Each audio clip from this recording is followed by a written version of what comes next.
Só um adendo. Isso.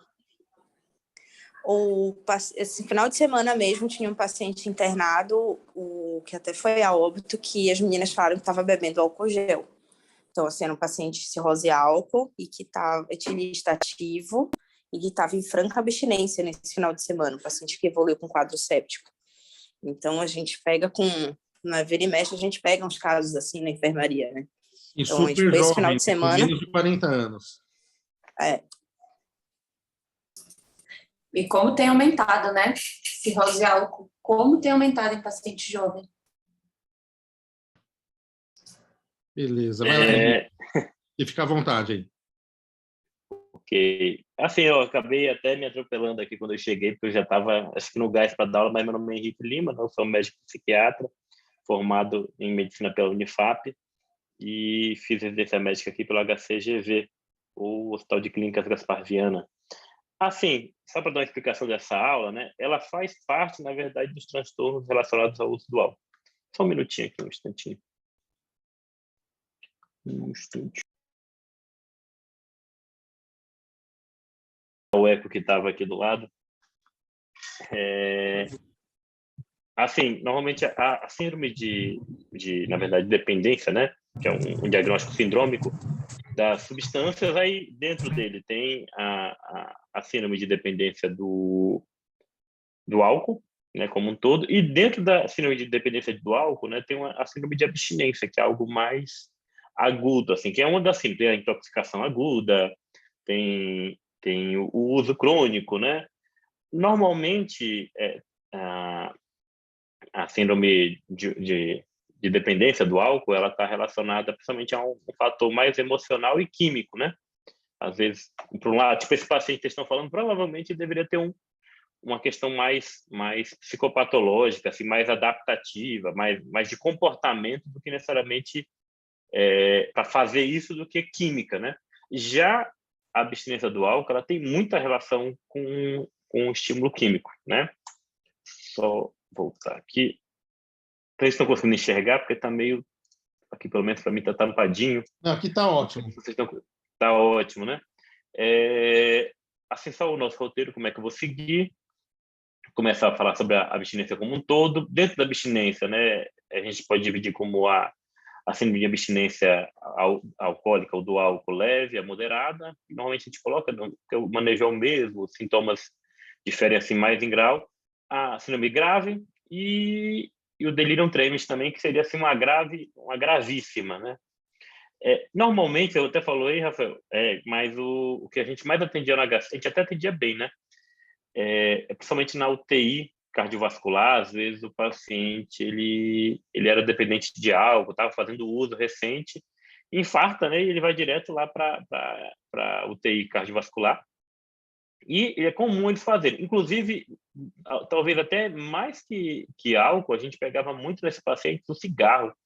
Cigarro é outra doença também que faz uma síndrome de abstinência complicada da parte quimicamente, comportamento. Então, normalmente sempre chamavam a gente, né?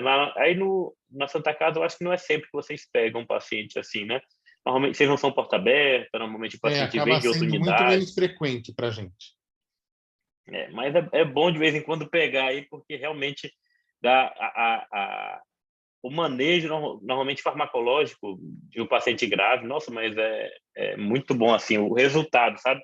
Parece assim que o paciente estava com o pé na cova e a gente consegue tirar. Bem, né? Como eu já comentei, normalmente síndromes são agrupamentos de sinais e sintomas, normalmente não necessariamente com uma fisiopatologia bem estabelecida, mas nesse caso aqui a gente identifica mais pelos sinais e sintomas e a fisiopatologia a gente conhece bem. Né? Normalmente tem um curso flutuante autolimitado, então o que significa isso? Se tratar, assim, se conseguir segurar, esperar ali o tempo que a gente espera que passe normalmente, que pode durar, a gente pode colocar até 10 dias, tá? Mas normalmente de 5 a 7 dias, o paciente vai diminuir muito o risco de problemas na vida dele, né? Normalmente o pico é de 1 a 2 dias, né? De 24 a 48 horas. Normalmente tem relação dessa abstinência, né? Que está relacionada ao uso do álcool, então a intensidade e o tempo de uso, ela está diretamente relacionada à gravidade desses sintomas normalmente, né? Normalmente, o quadro clínico ele pode se apresentar com tremores, com um quadro de ansiedade, sudorese, taquicardia, aumento da pressão arterial, insônia, cefaleia, vômito, inquietação, que talvez seja algo que a gente perceba até mais comum, aumento da sensibilidade ao som e à luz também, né? Normalmente, as sensações como um todo, câimbras musculares devido a distúrbio eletrolítico, né? E alterações de humor também. Quase tudo isso aqui está relacionado à atividade autonômica. Por quê? Porque o álcool ele tem uma ação que é até semelhante ao benzodiazepínico, que é semelhante a várias outras substâncias, né, que atuam no receptor GABA, né, que é como se for basicamente o depressor do sistema nervoso central, né? Ele atua mesmo na questão do nível de funcionamento do cérebro como um todo. Normalmente ele está localizado numa região mais primitiva do cérebro, mais na região do tronco, onde ocorre essa estimulação dele, né? E assim, ele em grau leve, normalmente ele traz um relaxamento, assim como acontece com os benzodiazepínicos e o álcool. Quando você vai aumentando, né, a estimulação dele agudamente, normalmente vai diminuindo o nível de vigília até chegando ao coma, né? Por deprimir muito as funções do cérebro como um todo. No caso do uso crônico, isso é no uso agudo. No uso crônico, o paciente, ele basicamente ele se adapta àquilo. Assim como o paciente que tem um quadro de depressão, ansiedade, né, que é como se fosse que a gente vê hoje, que é como é que eu posso colocar? Não é nem uma falha, assim, mas é uma disfunção dos receptores, né? Quando a gente entra com a medicação, normalmente não é a ação da medicação direta que vai levar a melhora clínica do paciente, mas sim a adaptação, o feedback que o cérebro faz, normalmente, de alguma forma, ele consegue fazer aquele estímulo funcionar. Já com álcool é o contrário, é uma desadaptação que ocorre devido ao álcool. Por quê? Porque o paciente, ele usando direto, né, por longos períodos e grandes quantidades, o cérebro dele vai se acostumar àquele GABA. Então, o número de receptores daquele estímulo, o GABA não, né, o estímulo do álcool, normalmente no receptor GABAérgico. Então, o número de receptores vai diminuir para compensar aquele estímulo GABAérgico que está constante ali do álcool.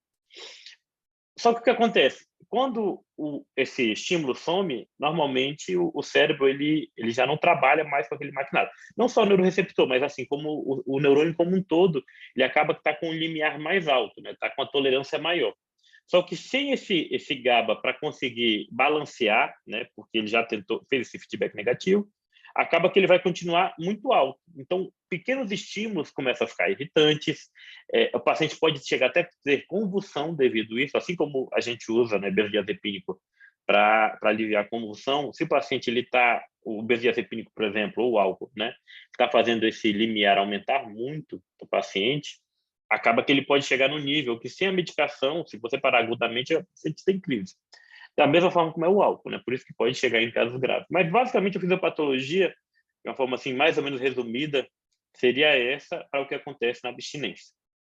Por isso que a abstinência não necessariamente é psicológica, né? Não há uma vontade muito grande do paciente. Inclusive, às vezes, o paciente ele nem tem vontade, mas ele está tão acostumado ao uso da substância, que o corpo dele, né? Que às vezes ele nem sabe que aquilo que ele está sentindo é abstinência, né? Principalmente adulto jovem, às vezes está usando direto, né? Eu tive um paciente que ele, inclusive, foi um quadro bem atípico, jovem, né? Provavelmente ele tinha um TDAH também e não era diagnosticado. Às vezes ele faz uso de libação, né? Que ele não costuma beber sempre, mas quando ele viaja com os amigos, às vezes passa uma semana viajando. Aí durante uns 15 dias que ele passou viajando com os amigos, quando ele voltou, ele parou de beber agudamente, começou a ter alucinação auditiva, visual, né? Começou a ficar muito, muito irritado e ele nem sabia que aquilo era devido à bebida. Depois que ele veio na consulta, que ele contou isso, e a esposa dele falou que eles tinham viajado, que ele estava bebendo todo dia, né? Ele deu esse start. É um paciente que não é muito típico da gente atender, né? Inclusive foi atendido ambulatorialmente, foi tratado ambulatorialmente. Bem, mas aí para a gente ter uma noção de manejo, que eu acho que é mais objetivo hoje aqui, a gente vai ter que classificar, né? Classificar para a gente conseguir entender, conseguir segregar melhor e saber onde é que a gente vai colocar esse paciente. Existe essa escala que que já foi revisada algumas vezes, é sempre revisada também, que normalmente no mundo inteiro, e tem revisão brasileira também, né, que a gente, através desses sintomas, a gente consegue colocar o paciente como leve, moderado ou grave, né? Normalmente tem relação com enjoo, né? É só vocês pegarem aqueles sintomas que estavam ali. Tremor, sudorese, alucinações ou sensações corporais, né? A sensação do corpo andando. Querendo ou não, as sensações que está sentindo alguma coisa que você não está sentindo, né? É uma alucinação também. A alucinação pode ser visual, auditiva, gustatória, olfatória, né? Tinha uma paciente minha que tinha uma alucinação de um cabelo na garganta, né? Normalmente, também, se o paciente ele tem ouvidos, tem alucinações auditivas, se o paciente ele está muito incomodado, o grau, normalmente a gente vai também colocando pelo grau dele. Se ele está nervoso, se ele sente tontura, vertigem, né, um vazio na cabeça, que às vezes a gente coloca, a agitação que ele está sentindo, e se ele está bem orientado, né, normalmente. Por quê? Isso aqui, a gente colocando, conforme ele orienta aqui, normalmente a gente consegue calcular. Vocês veem que é muito fácil o paciente ser considerado como grave, né? Se ele tiver vários, assim, normalmente moderado nesses sintomas aqui, ele já vai para o grave. Então, na verdade, por mais que a classificação esteja leve, moderada, grave, mas com poucos sintomas, assim, por poucos sintomas desse questionário aqui, a gente já consegue colocar ele no grave e ele vai ser tratado como tal, porque nem sempre o paciente, nesse caso desse paciente que eu relatei, ele era grave, ele deveria, inclusive, ser internado, né? Mas a família não quis internar, quando desse risco de descompensação dele, mas ele nem percebia que aquilo era devido àquela bebida dele. Mas às vezes acontece. Diagnóstico diferencial também dessa síndrome, normalmente a abstinência de outras drogas. O cigarro pode causar uma síndrome muito parecida, inclusive é o que a gente mais pegava, né, na UTI cardiológica. Ansiedade como um todo, quadro de depressão também pode causar sintoma, uma depressão atípica. A ressaca normal também às vezes pode ser confundida.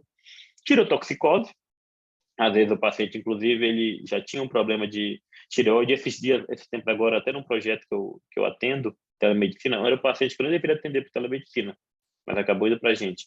Um paciente com diagnóstico de lúpus há 5 anos, que provavelmente ele estava com aumento de enzima de hormônios tiroidianos, né, também, e só que ele andava assim há uns 3 meses, muito irritado, muito agoniado, sintomas ansiosos, provavelmente uma tirotoxicose, né? E ele estava se automedicando com álcool.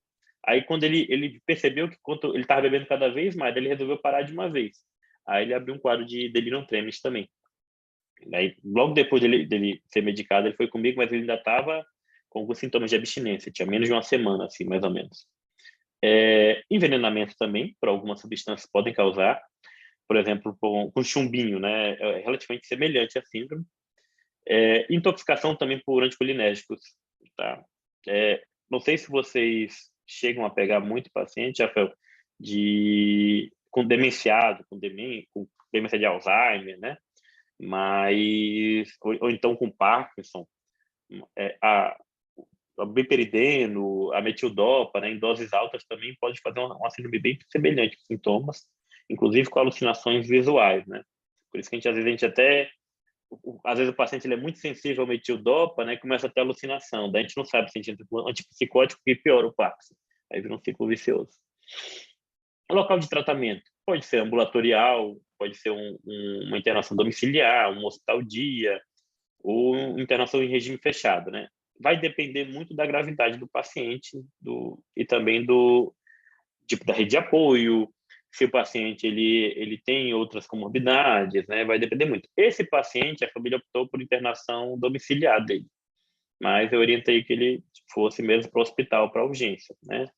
Mas estava no meio da pandemia, o paciente também ele era muito ansioso, daí acabou que optou por essa internação domiciliar, arrumou um clínico lá para acompanhar ele e ele melhorou bem até, né? Às vezes às vezes também é complicado da gente fazer esse diagnóstico diferencial com ansiedade, porque alguns pacientes, é muito comum, né, o paciente com ansiedade se automedicar com álcool. Assim como usam benzodiazepínicos, né, o álcool ele tem um efeito semelhante. E, assim como o álcool, os benzodiazepínicos também são se não me engano, depois do álcool e do cigarro, a terceira substância de abuso do Brasil. Então, às vezes, vocês podem pegar um paciente igualzinho esses sintomas que eu relatei ali, devido ao uso de benzodiazepínico, porque parou agudamente. É por isso que a gente nunca manda o paciente parar de uma vez. Normalmente, o local de tratamento depende da gravidade, os insucessos de tratamentos anteriores, presença da rede social de apoio, né? Condição clínica, se o paciente está muito desidratado, se teve TCE, porque acontece, inclusive, algumas vezes eu já peguei paciente com TCE, às vezes estava com delírio tremens, ficou agressivo ou caiu. Complicações clínicas também, é o caso de vocês, né? Paciente hepatopata, com risco de sangramento digestivo, paciente que tem já sinais de convulsão, sintomas psicóticos, né? Normalmente, esse paciente vai ser bem mais difícil de você tratar ele no ambulatório, né? Agravar, de repente, fica difícil da família levar.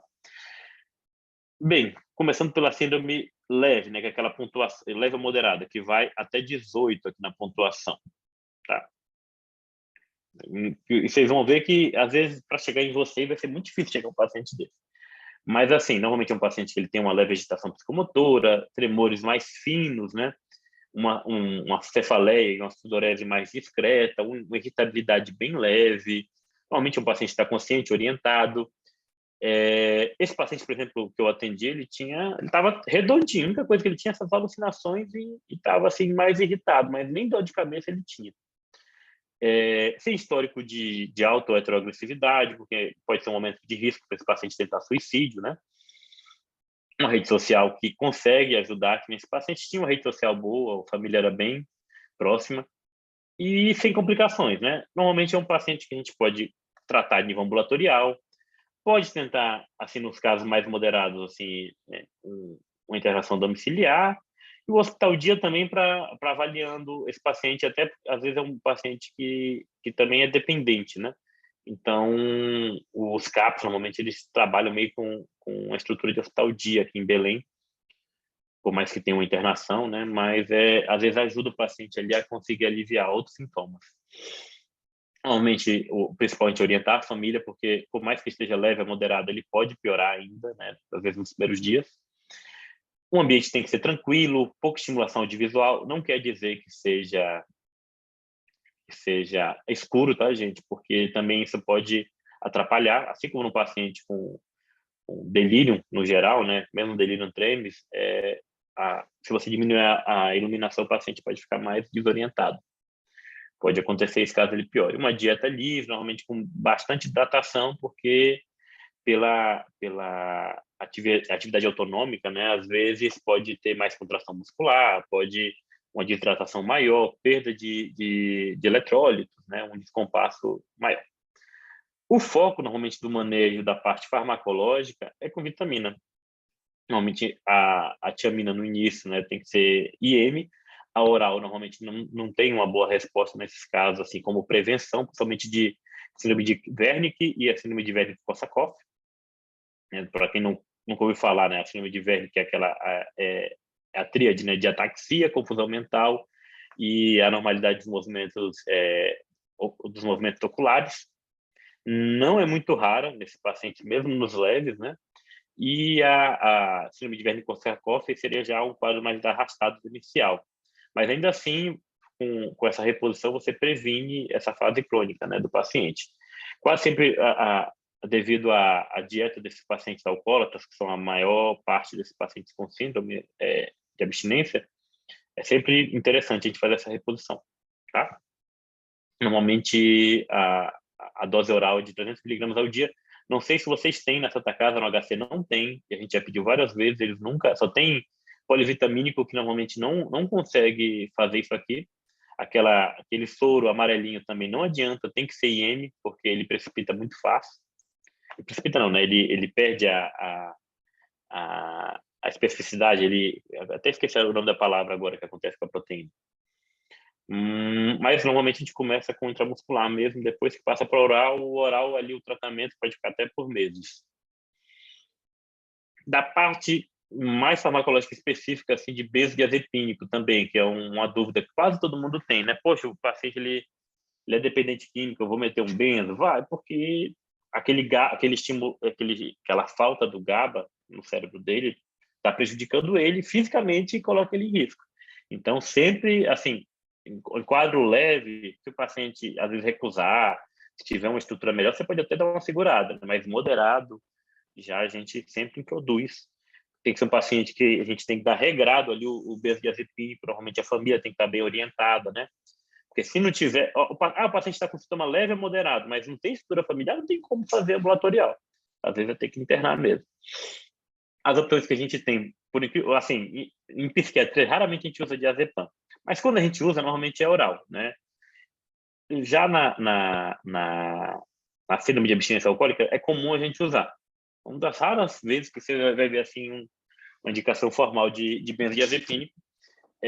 Normalmente até 20 miligramas ao dia, às vezes a gente faz 2 vezes ao dia, ou de 10 miligramas, a gente sempre escolhe, a gente pode fazer com clonazepam, pode fazer com outros, alprazolam. Normalmente a gente escolhe o diazepam pelo pico bimodal dele, né? Normalmente ele tem 2 picos de ação. Um com 2 a 3 horas e outro com mais ou menos 12 a 18 horas. Então, ele é uma medicação interessante que a gente consegue fazer uma vez ao dia, consegue fazer um desmame, né? O problema dele, às vezes, é em pacientes muito obesos, que ele pode fazer pode durar um pouquinho mais de tempo, digamos assim, essa meia-vida dele.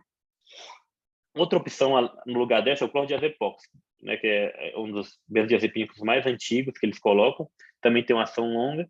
Eu nunca nem prescrevi, nunca nem vi também prescreverem, porque às vezes até é difícil de achar.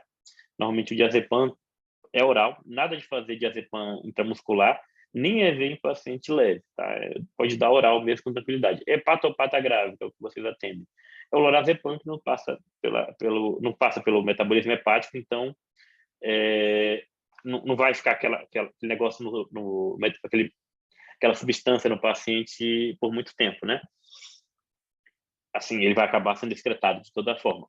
Mas, assim, normalmente não tem lorazepam em sistema público. Às vezes o paciente é hepatopata. Qual é a opção que tem? Baixa as doses de benzodiazepínico, né? Às vezes começar com 5 miligramas, uma vez ao dia, e assim, como dura uma semana, às vezes você faz um comprimido de 5 miligramas e espera. Não tem muita coisa para fazer, porque, que nem vocês estão vendo, se for um caso grave, né, não tem muita coisa para fazer além disso aqui. Porque ele pode ficar agressivo, ele pode fazer distúrbio eletrolítico e descompensar a doença hepática, mais ainda. Normalmente a retirada é gradual, de 7 a 10 dias, até pelo tempo dos sintomas mesmo, né? Já a síndrome grave, que normalmente é aquele questionário com mais de 18 pontos, né? Daí já vai começar a vir aquele paciente mais caricato, né? Agitação psicomotora, com muito tremor, sudorese, cefaleia, náuseas, vômitos, né?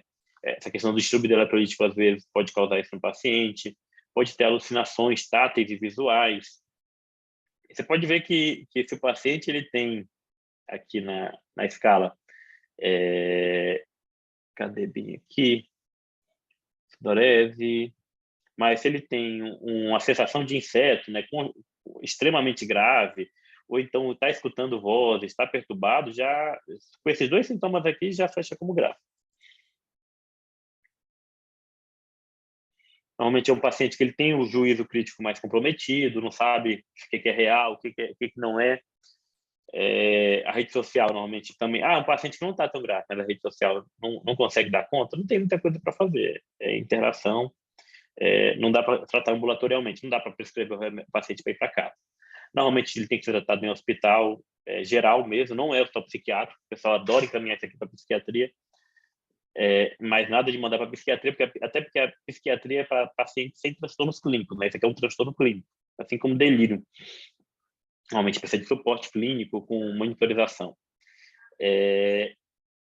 O ambiente deve ser também calmo, mas com algum relativo isolamento, tanto acústico como de luzes, né, também, para não incomodar muito o paciente, porque esse paciente está mais sensível a esse tipo de coisa. Ele pode ter, devido a essa luz em excesso, ele pode ter alucinações, pode ter ilusões, né?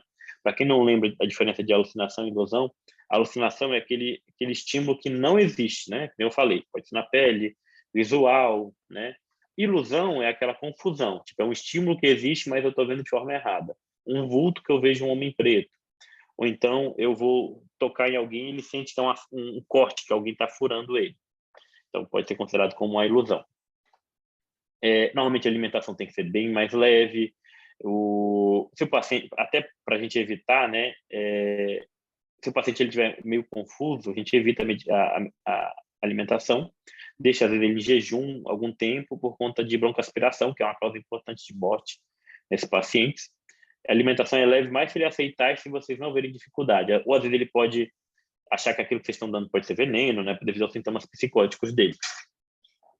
Contenção física pode ser necessária, normalmente tem um protocolo gigantesco para ser feita contenção física do paciente, de meia em meia hora tem que ser avaliado, tem que ser feito com muito cuidado, normalmente com faixa, nada, não existe mais camisa de força, que nem o pessoal via em filme antigamente. Essas faixas são exatamente para evitar que o paciente se corte, normalmente elas são largas, mais ou menos do tamanho de uma mão, né, tipo assim, e eles têm toda uma forma deles fazerem para evitar que o paciente se machuque. Ou mesmo fraturas, porque esse paciente eles podem ter crises convulsivas e ficar agitado. Pode também ser feito, normalmente, pode não, né? Deve ser feito uma hidratação vigorosa, normalmente com soro glicosado a 5%, com NaCl e KCl também, a cada 8 horas ali, né? Aí, o que acontece? O paciente hepatopata, que às vezes pode ter alguma outra comorbidade, a gente tem que ser um pouco mais cuidadoso, né? Imagina que vocês podem pegar também paciente com restrição hídrica, né? Insuficiência cardíaca, que nem esse paciente que eu tenho, que às vezes a gente pega. Daí a gente tem que tomar um pouco mais de cuidado sobre a questão da diurese também, para não encharcar o paciente. Tiamina, da mesma forma, tá? Essa parte aí, normalmente de 7 a 15 dias do paciente, teoricamente ele já vai ter passado do risco maior dele, que é dessa abstinência aguda, né? Alguma dúvida aí, gente? Eu estou falando rápido, mas se alguém quiser, Natália, doutor Rafael, doutora Fernanda... Tá ótimo, tá ótimo. No final a gente... Tá tranquilo. Por mim tá ótimo. Tranquilo. Tô lembrando Só dos pra não- pacientes só. Encaixando aí, né, nos quadros. Assim, aí aqui é a mesma situação. Normalmente, benzodiazepínico é seguro e previne delirium tremens, né? A mortalidade na síndrome de abstinência aguda do álcool leve e moderada é baixíssima. A da grave, acho que deve chegar ali a 2%, 5%, se não me engano. Né? Já delirium tremens já sobra ali para 5% até 25%, dependendo do ambiente do estudo.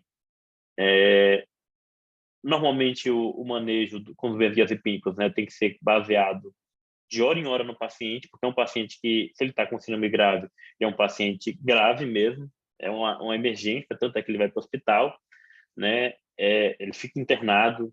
Aí, o que pode ser feito? Nesse caso aqui, se o paciente tolerar oral, bacana. Mas se for aquele paciente confuso, agitado, né? O que eles vão fazer? Aí é a hora que entra a opção também EV do diazepam.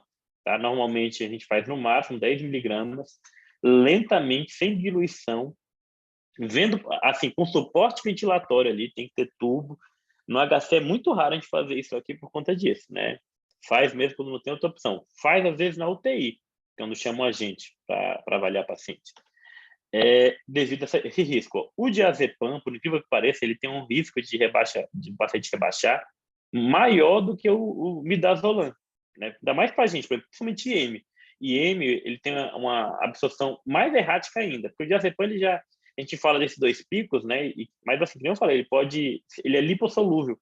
Então, ele pode, de repente, o paciente, ele tomou a medicação ali, que tomou 3 comprimidos, tomou um comprimido, tomou 2, tomou 3, né? E não rebaixou nem nada. Aí, quando vai ver, daqui 4, 5 horas, o paciente do nada rebaixa, né? Às vezes pode acontecer. Ou então, daqui 12 horas, de repente, o paciente está em casa. Acho que vocês trabalham com não sei se vocês fizeram cirurgia do aparelho gástrico, né? As bariátricas, acho que eu não sei se eles viram isso, né? Às vezes o paciente com alguns benzodiazepínicos, o paciente ele pode acaba o procedimento cirúrgico, ele pode rebaixar algum tempo depois. É raro acontecer, mas pode acontecer. Por isso que evitam, se não me engano, em paciente bariátrico, eles evitam, né, benzodiazepínico lipossolúvel. Aí, o que acontece, que nem voltando aqui para o IM. O IM é o mais errático que tem. Então, a gente nunca faz. Você vê que o pessoal adora fazer em urgência clínica, né? Mas a gente que é psiquiatra, que a gente às vezes faz ali o EV no paciente, ali com estrutura muito precária, às vezes, para manejar esse paciente, a gente evita muito. Na verdade, eu nunca nem vi fazer isso lá no HC. A gente faz midazolam, que é mais seguro. Clordiazepox também pode ser feito via oral, eu coloquei aqui. E a pata grave, mesma coisa, faz normalmente até 4 miligramas hora do paciente. A gente vai avaliando. Fez uma vez, o paciente ainda está com muito sintoma, muito tremor, faz mais um. Ainda está muito, faz mais um, até aliviar alguma coisa. Às vezes a gente é mais permissível na psiquiatria, porque a gente tem como conter o paciente e tudo mais, né? Mas basicamente isso aqui, Aldol, clorpromazina, injetável, às vezes, o que a gente usa? A gente usa Aldol. Raramente a gente vai usar no paciente desse aqui. Normalmente, quando a gente usa no paciente, ele já está evoluindo com delirium tremens, né? Aqui é uma questãozinha aí, até para o pessoal, que é os acadêmicos, né? Para assinalar uma alternativa correta sobre síndrome de abstinência alcoólica, né? A importância do tratamento reside na tentativa de minimizar ou evitar o desconforto gerado pelos sinais e sintomas da abstinência, que pode ser um fator importante para a recaída. Tá? Importante. Essa aqui é o quê? Tratamento na fase chamada desintoxicação, a fase inicial, sempre envolve os benzodiazepínicos, antidepressivos, estabilizadores do humor, antipsicóticos, vitamina, visto que o uso crônico de álcool leva a uma alteração de vários neurotransmissores? Não, nem sempre. E nem a primeira fase é chamada de desintoxicação. Às vezes até vai, né? Perdão. Em pacientes na vigência síndrome de abstinência alcoólica, cursam com insônia e agitação, o mais indicado é a prescrição de um antipsicótico mais sedativo, como, por exemplo, clorpromazina. Não, a gente, independente de álcool, a gente evita um pouco a clorpromazina, devido ela baixar muito o limiar convulsivo. Tá? E também, assim, dói mais, maior chance de necrose. Normalmente a gente não pode fazer clorpromazina junto de midazolam, né? Ela às vezes amplifica efeitos de benzodiazepínico. Questão metabólica mesmo, não é porque ela rebaixa, até porque antipsicótico normalmente não rebaixa tanto o paciente. A ação, digamos assim, para sedativa dela é antihistamínica, né? Diferente dos benzos que são GABAérgicos. Não existe uma indicação de retirada gradual do benzodiazepínico, visto que eles podem proteger o paciente contra crises convulsivas, que são muito comuns em alcoolistas? Não. Existe sim, a gente não... Inclusive, o paciente pode fazer dependência cruzada, né? Começar a usar benzo para compensar. Então, a resposta, letra A. Essa aqui, vou deixar aí, deixa eu ver, André Canto está aí? Ou Fernando? Estão ouvindo? Sim. E aí, lê aí para mim essa questão. Me fala aí qual é a resposta com base nessa rápida aula. Consegue ler? Para ler? Se tu conseguir. Se não conseguir, eu passo para o próximo. O que não é recomendado realizar ou conduzir na síndrome de abstinência alcoólica? 1. Administrar clorpromazina, pois diminui o limiar convulsivo, sim. Correto, acabou de falar. Aplicar diazepam EV sem recursos para reverter uma possível parada respiratória. Verdade, também foi colocado. Contenção física inadequada, indiscriminada, que provoque lesões. Acho que aqui eu estou em dúvida na terceira agora aí, porque disse que usava faixa, mas também não... Depende também, né? E aí, mas aí, o que você acha? É o que não é recomendado. Qual desses aqui não é recomendado?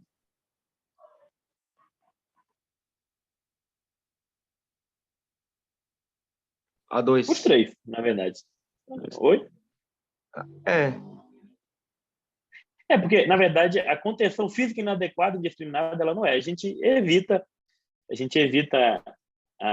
até evita bem, sabe, esse negócio de contenção física. Não sei se vocês já...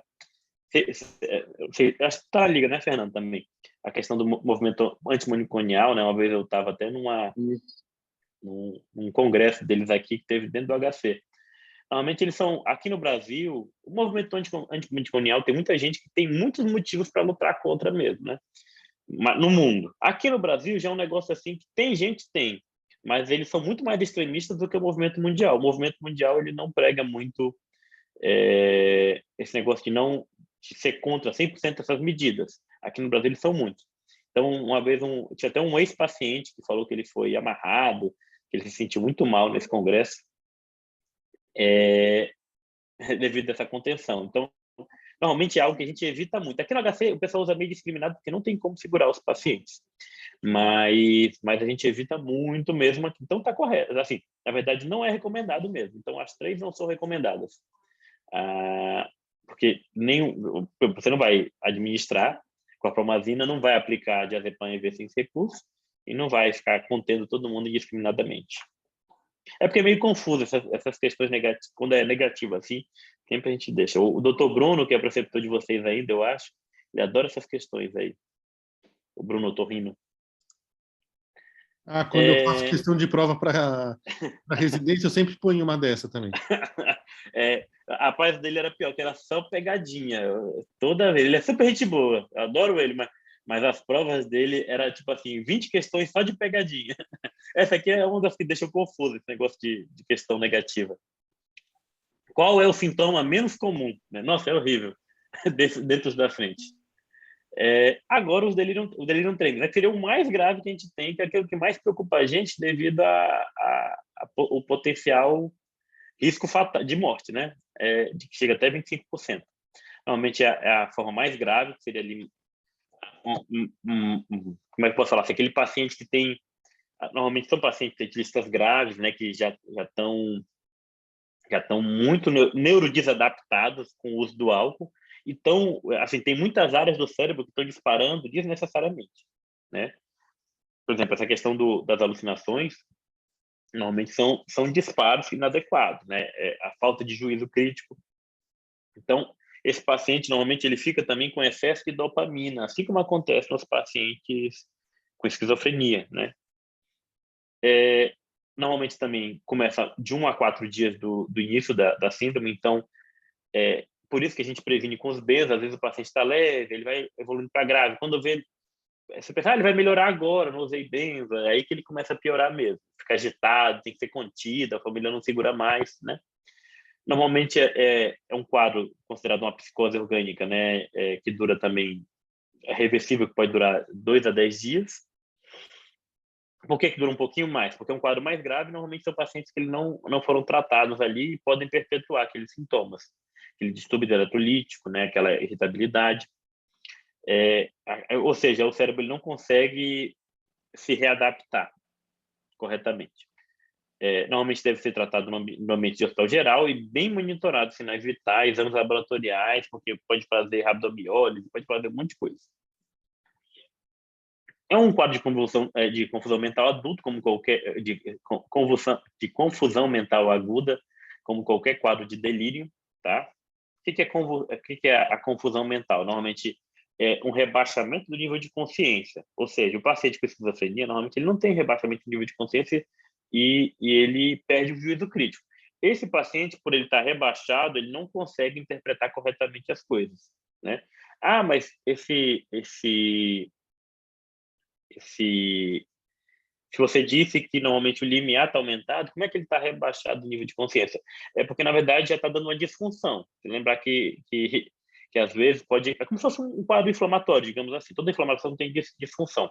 Então, esse paciente ele está tão disparado em lugares inadequados que começa, às vezes, a ter exaustão de algumas regiões do cérebro dele, né? Só que essa exaustão, ela não é uniforme. Então, outras regiões ainda estão disparando. E aí, o que pode acontecer? Um paciente que ele está rebaixado, ele tem maior tendência a ter alucinações visuais. Pode ficar, o juízo crítico dele fica também mais difícil, ele pode ter delírios, né? Fica mais desorientado, porque ele não sabe se é dia ou é noite, não sabe se ele está vivendo o mundo real. Pode ter despersonalização, desrealização, né? A sensação de que esse mundo não é real. Normalmente, esse paciente ele tem amnésia depois disso, desses quadros, como quadro de delírio geral, né? Desatenção, ele não consegue prestar atenção em nada. Humor disfórico. O que é disfórico? É irritado, pode falar coisas incompreensíveis, agressividade, pode xingar, como qualquer quadro de delírio, né? e acho que vocês devem pegar bastante delírio de várias formas, não só, principalmente das não tremens, na verdade, que é delírio geral. Uma coisa que é muito característica em delírio tremens, mas também não é patognomônico, porque eu nunca vi um sintoma patognomônico em psiquiatria. Na verdade, tem um, que é o sinal, tem um sinalzinho de quem induz vômito, né? Normalmente, ele tem um nome, agora eu esqueci, que é um sintoma patognomônico de anorexia nervosa.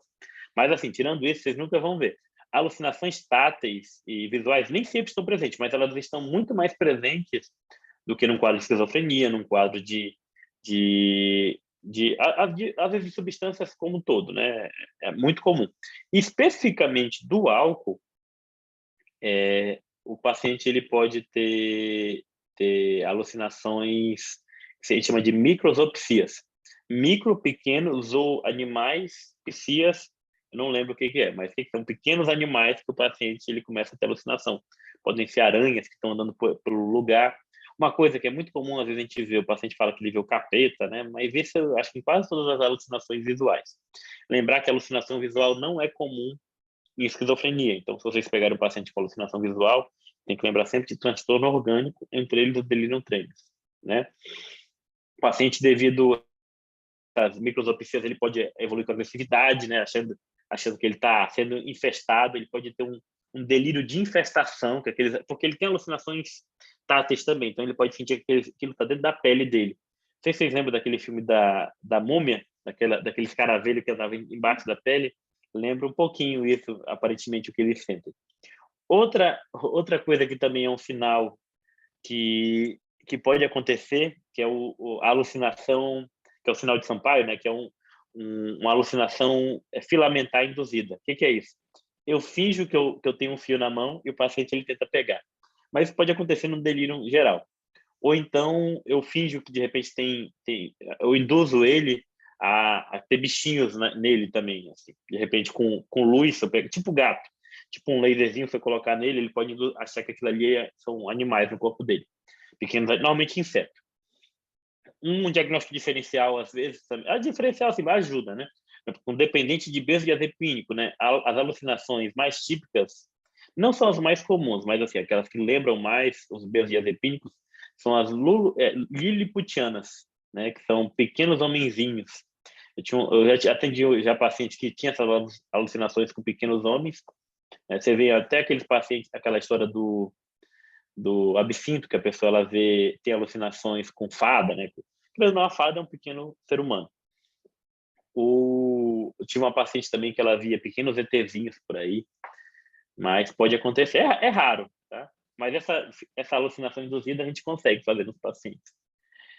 Pode ter esses delírios, mas normalmente eles são bagunçados. Assim, quero me matar. Normalmente o paciente com delírio, né, que é um juízo de valor que ele não tem base nenhuma, sem como é que eu posso falar assim, algo que a pessoa acredita que não tem base nenhuma para ela ter aquilo ali.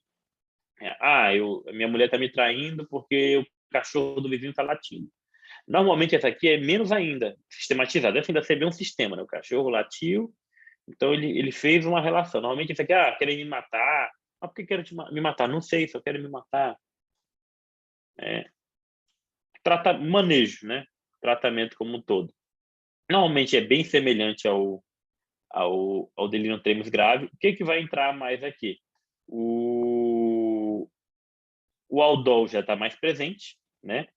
Mesma coisa, avaliar de hora em hora, os benzodiazepínicos, se for necessário, diazepam EV, o paciente tem que estar bem contido, tá? Mas para paciente que está agitado, DM é mais fácil de fazer, mas a gente não faz normalmente. A redução também é gradual, conforme vai melhorando o paciente. A gente chega a fazer, até para vocês saberem, né? Não é incomum, às vezes, a gente fazer de 4 em 4 horas, uma dose de 10 miligramas via oral, às vezes de 8 em 8, a gente vai reduzindo o intervalo. Tipo assim, o paciente, a gente viu que a gente fez o diazepam, esperou 1 hora oral, né? Normalmente 1 hora está começando a fazer efeito. A gente faz mais que é uma dose tranquila. Normalmente é difícil um paciente ter intoxicação com medicamento oral. Então, oral, vocês podem ter uma grande tranquilidade para passar. Você pode ver que o paciente aí já deve chegar para vocês tentativa de suicídio. Eu lembro de uma que tomou uma dose alta, até de paracetamol, né? Mas, assim, normalmente, de benzodiazepínico, no máximo, o paciente dorme muito, principalmente com clonazepam. Mas o diazepam tem que ser doses, assim, bastante comprimidas para correr o risco dele rebaixar. O problema é vocês fazerem isso e continuarem com a dose contínua num paciente hepatopata, porque vai só aumentando, como ele não metaboliza direito dentro do esperado, né? Então, a curva dele vai ser ascendente, né? Mas o que a gente pode fazer, já que vocês provavelmente não têm lorazepam? Às vezes aumentar o intervalo para 1h30, dar um comprimido oral, ver como é que o paciente fica, dar outro e ver como é que ele fica ali também mais um pouco, depois de 1h30. Melhorou um pouco, né? Vamos dar um tempinho maior, vamos dar aí 2 horas de intervalo. Se não melhorar mais um pouco, a gente dá mais um. Finalmente ele ficou tranquilo, tá dormindo ali, não está mais agitado, a gente está fazendo soro, tem que ter hidratação, tá? 1 litro de soro glicosado com KCl e NaCl também, tá? Com sal de potássio para repor, para fazer aquele glicofisiológico. O que eu estava até falando? Do diazepam. Aí o que você vai ver? Com 30 miligramas ele ficou bem, né? O que a gente vai tentar? Como essa medicação vai ficar aí umas 12 horas, a gente bora tentar deixar esses 30 miligramas dentro de 24 horas. Então vamos deixar de 8 em 8. Depois de um dia ele já não está mais tentando. Então, ou então ele está rebaixando muito depois de um dia. Vamos tirar então. Vamos deixar 2, um comprimido, ou então um comprimido ao dia, assim, divide a dose de 12 em 12 horas, né? E vamos ver como é que ele fica. Normalmente não tem. São muita coisa em psiquiatria, até esqueci agora o nome da palavra, mas ela depende muito de questões fisiológicas muito individuais, né? Nossa, esqueci o nome da palavra que a gente fala. Inclusive benzodiazepínico às vezes, né? Tem paciente que com meio comprimido de 5 miligramas dorme a noite inteira, a primeira vez que toma, e tem outro que a gente dá um comprimido de 2 miligramas, ele não dorme. É mais raro de acontecer, né? O lorazepam é uma boa opção também. Usei com esse paciente, eu deixei o lorazepam para ele, tá? Mas assim, no sistema público é difícil, até porque até comprar o paciente já pode ter morrido. O Aldol pode ser feito IM, se necessário também a gente pode reavaliar de hora em hora. Normalmente, quando a gente faz contenção física, que eu falei, tem que, quase obrigatoriamente a gente tem que fazer a química, tá? Que eu nem comentei na vez passada. Então, o paciente está contido fisicamente, vamos fazer a química. O Aldol diminui muito menos o limiar convulsivo que a clopramazina. Então, é um medicamento relativamente seguro para usarem. Tá. Vai rebaixar o paciente? O Aldol normalmente não rebaixa, tá? Ele é muito pouco sedativo. Qual é o risco do Aldol? Síndrome neuroléptica maligna, que acho que é a pior coisa que tem. Impregnação por antipsicótico, que é aquelas contrações musculares, né? Que a gente fica mais preocupado nesse paciente que não usa cronicamente antipsicótico. Também, normalmente, com biperideno em doses baixas, IM, a gente consegue reverter. Aí vira essa confusão só, né? O paciente está agitado, usa o Aldol, aí ele começou a ter impregnação, aí você vai e faz o biperideno, que pode piorar um pouquinho a agitação, né? O biperideno é um anticolinesterático, né? Mas aí, normalmente, a gente usa pouco. Pode ser usado de hora em hora, pode usar até, assim, um paciente que exige de tratamento com antipsicótico, né? Até uns 15 miligramas. Não, eu já tive que usar, assim, para vocês, né?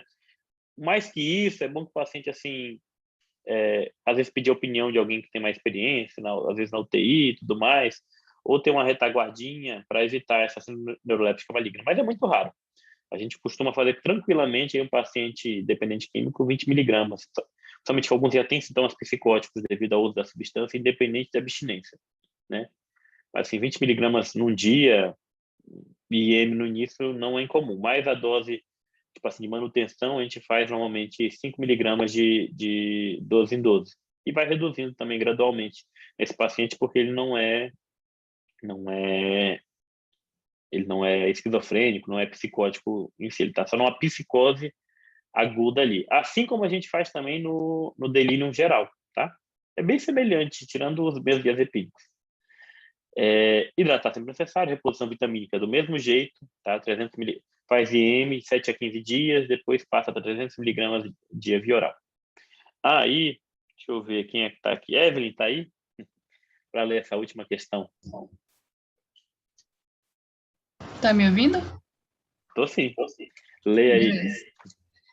Analise as afirmativas a seguir sobre o delírio trêmens. O DT é uma das formas mais graves e complicadas de abstinência do álcool, potencialmente fatal, que se desenvolve, em geral, de 1 a 4 dias após a instalação da SA. Uma característica que nem sempre é presente é a presença de alucinações táteis e visuais. E a última, o delírio tremens, é uma condição médica que pode ser tratada em ambiente ambulatorial. E aí? Qual que você acha que é verdadeira? Não sei. Normal também. A falsa é a última, tá? Como eu falei, o delírio tremens é tratado em hospital. Delírio é hospital. E é clínico também. O psiquiatra ajuda, mas normalmente é o clínico que trata. O psiquiatra tratando...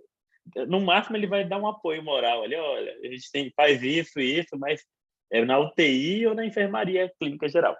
Se tiver na enfermaria psiquiátrica, ele está errado ali. É perigoso, ele pode morrer, porque normalmente enfermaria psiquiátrica não tem. Né? Opa, voltou aqui sem querer. Esse mouse aqui, de vez em quando, ele... É uma condição grave, normalmente, né? Talvez a forma mais grave de abstinência ao álcool, né? E normalmente começa depois de 1 a 4 dias da instalação da síndrome, né? De abstinência alcoólica. E, realmente, o pessoal acha que delírio tremens sempre tem alucinação visual e tátil, né? Conta dessas opsias que são típicas, né? Mas, na verdade, nem sempre estão presentes. Então, é a letra B, a resposta. E aqui a referência, que é do Daniel Cordeiro. Eu não coloquei essas questões aqui, na verdade, eu tirei do próprio SIC, que é o programa de atualização. Só que o próprio SIC também, você vai ler, ele está igualzinho o Daniel Cordeiro, né? Porque acho que ele ajudou. O Laranjeira também, que é a referência de álcool e drogas da psiquiatria no Brasil. Um livro muito bom, muito rápido. Esse capítulo, esse pedaço aqui, gente, esse aqui é porque eu tentei encher muita linguiça, porque, na verdade, esse pedaço de síndrome de abstinência alcoólica normalmente é pequeno. O único trabalho que eu vi grande assim foi um TCR, que era gigantesco, mas falava muito mais de síndrome de dependência ao álcool do que necessariamente isso. Mas é isso aí, gente. Alguma pergunta?